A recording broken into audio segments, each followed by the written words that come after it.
High friends, good morning. Welcome to my new blog. आजचा जो blog specially आहे तो म्हणजे आज आहे संकष्टी चतुर्थी. सो व्हिडिओ तर झालाच पाहिजे. इन्फॉर्मेशन तर मी नक्कीच देणार, कारण माझं टार्गेट आहे जे पण सण येतील त्याची सगळी इन्फॉर्मेशन तुम्हाला प्रोव्हाइड करणं.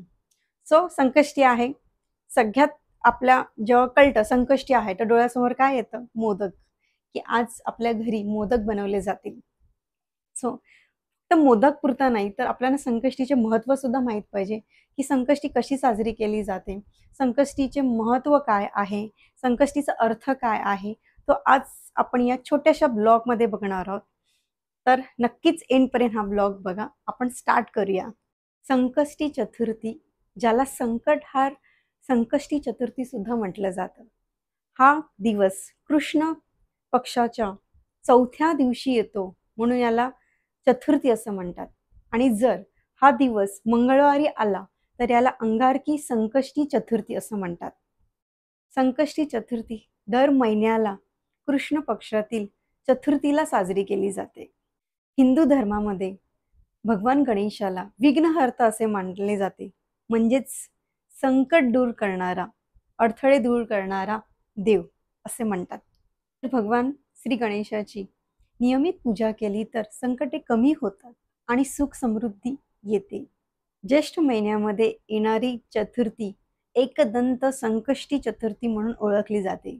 या दिवशी भक्तजन उपवास करतात, पूजा करतात आणि चंद्रोदयाच्या वेळेनंतर उपवास सोडला जातो. चंद्रोदयाची पूजा झाल्यानंतर हा उपवास सोडला जातो. आज चंद्रोदयाची वेळ आहे. 10:39ला चंद्रोदय होणार आहे. जीवनातील सगळे संकट दूर करण्यासाठी संकष्टी चतुर्थी साजरी केली जाते. या दिवशी मनाने प्रार्थना केली, पूजा केली तर घरामध्ये सुख, समृद्धी, शांती येते. आता गणेशाला सर्वात प्रिय काय आहे तर मोदक, ते पण उकडीचे मोदक. म्हणून आजच्या दिवशी आपल्या सगळ्यांच्या घरी मोदक केले जातात. आणि जास्वंदीचं फूल म्हणजे रेड कलरचं फूल सुद्धा गणपतीला आणि ध्रुवा भरपूर प्रमाणात आवडतात. आणि गणपतीचा स्पेशल मंत्र जो मी बोलते, ओम गण गणपते नमः, ओम वक्रतुंडाय नमः. गणपतीची 12 नावे आहेत. ती कुठली आहेत? तुम्हाला मी सांगते.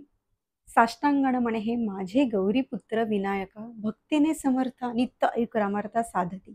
प्रथम नाव वक्रतुंड, दुसरे एकदंतते, तिसरे कृष्ण पिंगाक्ष, चौथे गजवक्रते, पाचवे सी लंबोदर, सहावे विकट नावते, सातवे विघ्न राजेंद्र, आठवे धूमवर्णते, नववे सी भालचंद्र, दहावे सी विनायक, 11वे गणपती आणि 12वे सी गजानन.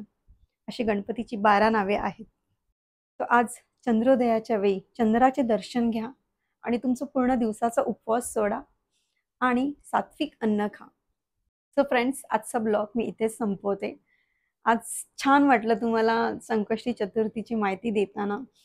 खूप प्रसन्न वाटलं. मलाही वाटलं नव्हतं की इतकं मी सांगू शकेन. मला वाटलं छोटासाच ब्लॉग होईल, पण बऱ्यापैकी मोठा झाला ब्लॉग. तर तुम्हालाही चांगली माहिती मिळाली असेल तर नक्कीच लाईक आणि शेअर आणि कमेंट करा. Thank you.